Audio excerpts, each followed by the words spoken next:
Hey, what's up everybody, and welcome to Carl93's review of the Hagane Works Blade Liger.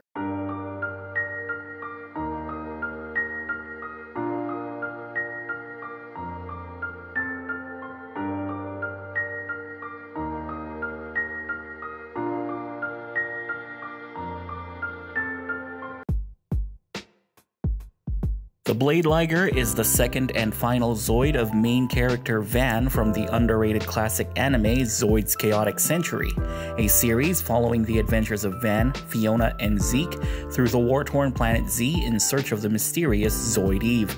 The Blade Liger is the evolved form of the Shield Liger, and it is arguably the franchise's most iconic Zoid. Well, maybe second most iconic. Out of the box, this is what you'll get. The main figure itself, the tail, 2 blades, 2 attack boosters, the included action base, 2 generic pilots, and 2 hard polycaps. To attach the blades, I recommend plugging in the attack boosters first, then flipping the Liger over to have a clearer look at where the blades go. This is an extremely tight fit, so I implore you to be very careful.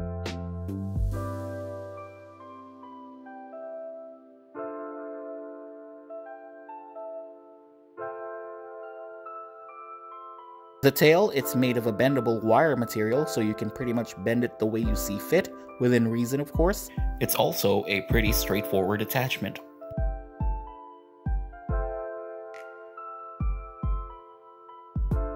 First look, and it's unmistakably the Blade Liger. A bit stylized if you compare it to its animation look, and even if you compare it to the old Tommy model kit that most Zoids fans grew up with.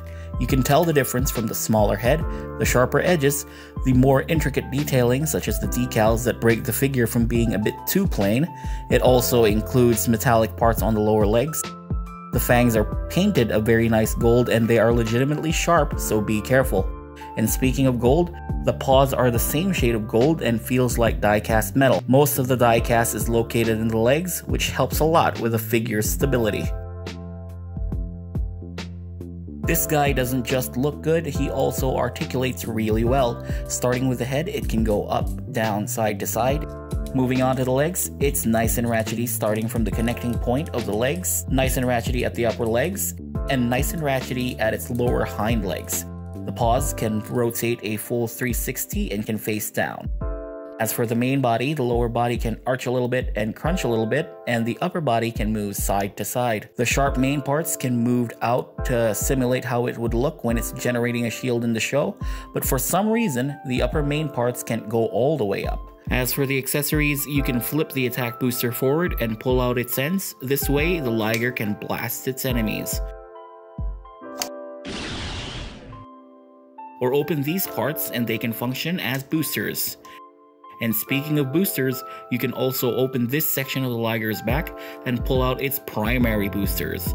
It is a bit disappointing because it doesn't pull all the way out, kinda like it did in the show, or even some pre-existing model kits, but it's serviceable.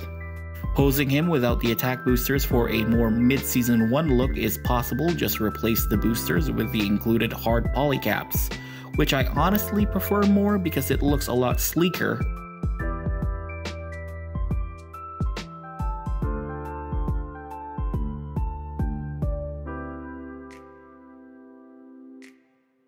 To unlock more posing options, you can attach the Liger in the included action base.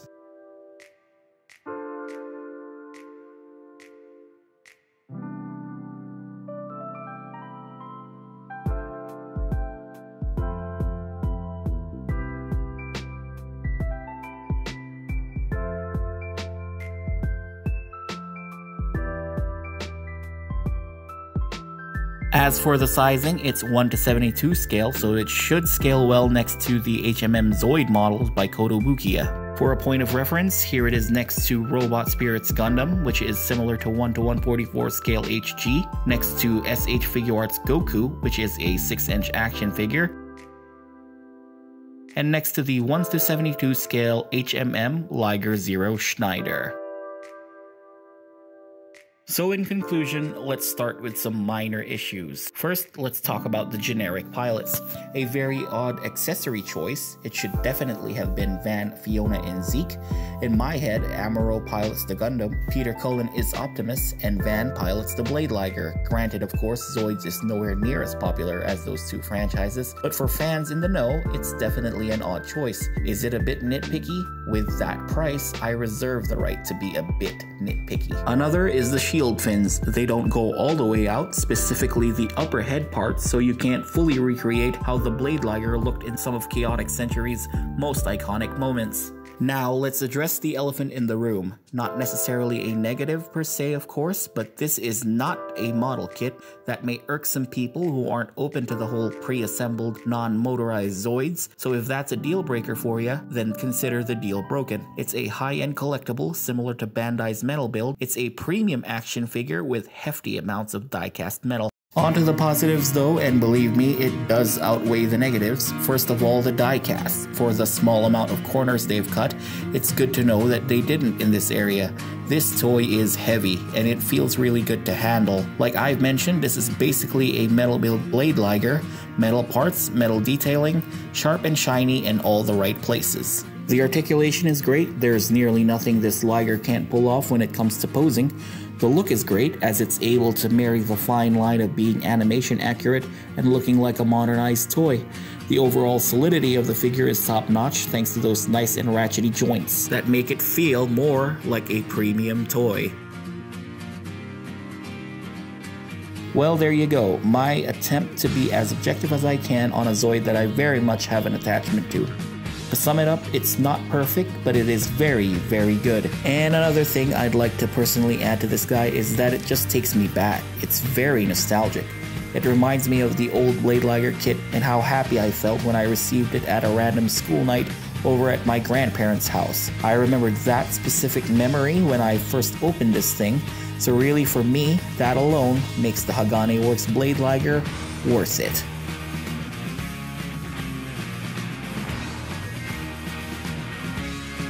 Thanks for watching, guys. Subscribe and leave a like. Follow me on the various socials for updates and additional photos. See ya on the next video, and I'll let Moonbay take us home. Blade Liger. Sounds good. It's a miracle!